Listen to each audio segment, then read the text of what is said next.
രാവിലെ തന്നെ എനിക്കൊരു പാർസൽ വന്നു. അത്യാവശ്യം വലിയൊരു പെട്ടി. അത് എന്താണെന്ന് അറിയാൻ വേണ്ടി ഒരു ക്യൂരിയോസിറ്റി. ഞാനാണെങ്കിൽ ഒന്നും ഓർഡർ ചെയ്തിട്ടുമില്ല, അങ്ങനെ തന്നെയാണല്ലോ.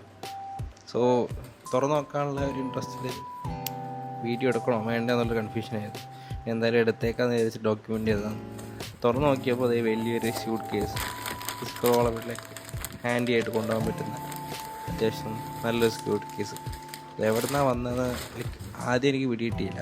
പക്ഷേ പിന്നെ എനിക്ക് മനസ്സിലായത്, ഞാൻ കറൻ്റ്ലി വർക്ക് ചെയ്യുന്ന കമ്പനിയിൽ നിന്ന് ന്യൂ ഇയർ ഗിഫ്റ്റായിട്ട് കുറച്ച് പേർക്കല്ല എല്ലാവർക്കും ഗിഫ്റ്റ് പ്രൊവൈഡ് ചെയ്യുന്നുണ്ട്. സോ സ്യൂട്ട് കേസാണ് ഇപ്രാവശ്യം ന്യൂ ഇയർ ഗിഫ്റ്റായിട്ട് അവരവരുടെ അഡ്രസ്സിലേക്ക് അയച്ചു കൊടുത്തിട്ടുള്ളത്. കാണുമ്പോൾ ഭയങ്കര ഇൻട്രസ്റ്റിംഗ് ആയിട്ട് തോന്നി. കാരണം ഞാൻ മുന്നേ വർക്ക് ചെയ്ത കമ്പനീസിനൊന്നും കിട്ടാത്ത കുറച്ച് അഡ്വാൻറ്റേജസ് ആണിത്. ഇവൻ ദോ അവർ നമ്മുടെ അടുത്ത് ഫോം എല്ലാം മേടിച്ചിരുന്നത് ഫോട്ടോ ഫ്രെയിം, അതുപോലെ തന്നെ ഫോട്ടോ കൊളാഷ് പോലെയുള്ള കാര്യങ്ങൾക്കുള്ള ഫോമാണ് മേടിച്ചിരുന്നത്. നമ്മുടെ അടുത്ത് ഫോട്ടോസും അതുപോലെ തന്നെ ഇഷ്ടപ്പെട്ട 3 ഫോട്ടോസ്, അതുപോലെ തന്നെ എഴുതാനുള്ള കാര്യങ്ങളൊക്കെ ഫോമായിട്ട് ഫിൽ ചെയ്ത് മേടിച്ചിരുന്നു. സോ നമ്മൾ എക്സ്പെക്റ്റ് ചെയ്ത സാധനം എന്ന് വെച്ച് കഴിഞ്ഞാൽ ഒരു ഫോട്ടോ ഫ്രെയിമായിരുന്നു. പക്ഷേ ഇതേതായാലും കൊള്ളാം, എനിക്ക് ഇഷ്ടപ്പെട്ടു. അപ്പോൾ ഇന്നത്തെ വീഡിയോ അത്രയേ ഉള്ളൂ. ജസ്റ്റ് ഇതിൻ്റെ റേറ്റ് അറിയാവുന്നവരൊന്ന് കമൻറ്റ് ചെയ്യുക.